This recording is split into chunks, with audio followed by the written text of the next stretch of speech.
ખેડૂત મિત્રો, હું છું હાર્દિક બાવળિયા. જીનોમિક્સ એગ્રી જેનેટિક્સ વતી આપનું હાર્દિક સ્વાગત કરું છું.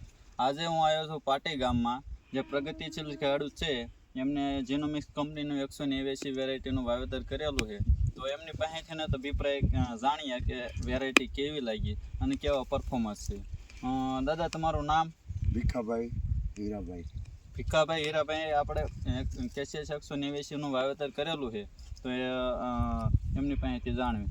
દાદા, તો ગામ તમારું? પાટી, તાલુકો? બોટાદ, જિલ્લો બોટાદ. હવે તમે આ 189 કેટલા પેકેટનું વાવેતર કરેલું દાદા? મેં કુલ 10 પેકેટનું વાવેતર કરેલું અને બધે બહુ સારો છે. આમાંથી આ કપાસમાંથી 10 મણ વેચાઈ ગયો અને બીજી વીણી તૈયાર છે. પાછળ ફૂટે આવી ગઈ. ગુલાબીનો પ્રશ્ન નથી આમાં. હા, દાદાના કહેવા પ્રમાણે આપણે અહીંયા પાટી ગામમાં મિટિંગ કરી હતી અને કેસીએસ 189 આપણે અહીંયા ખોડિયાર એગ્રોમાંથી બેગનું વેચાણ થયેલું છે. એમાંથી આપણે ભીખાભાઈએ 10 પેકેટનું વાવેતર કરેલું છે. તો 10 પેકેટમાંથી ભીખાભાઈને કેવું એમ છે કે વેરાયટી 1 નંબર છે. અને બીજા નંબરમાં દાદા વીણવામાં એમાં કેમ? વીણાટમાં બહુ સારું. અને 3 થી 4 મણ દાળિયા વીણે છે. 3 મણ પાકો એક જણ. આ ફરતા વિસ્તારમાં વરસાદના કારણે આપણે હુકારાનો પ્રશ્ન હતો. આ વેરાયટીમાં આમાં સુકારો ઠામુકો નહીં, પીળોય નથી પડ્યો કે નબળો નથી પડ્યો. જોઈ શકો છો ખેડૂત મિત્રો, તમે આખા ફાર્મ ઉપર એક જ ધારું વાવેતર છે અને જોવા જઈએ તો ક્યાંય હુકારાનો પ્રશ્ન નથી.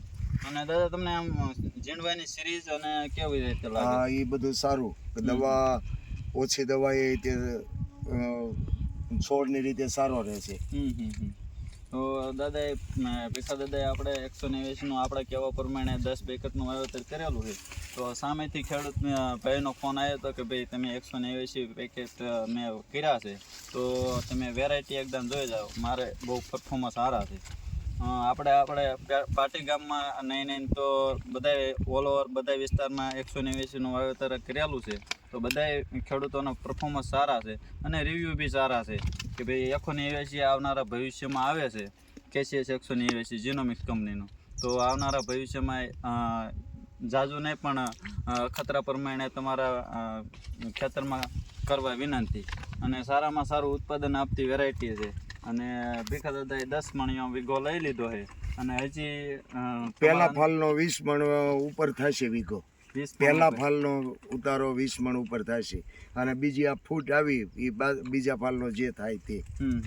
આભાર ભીખા દાદા, આભાર.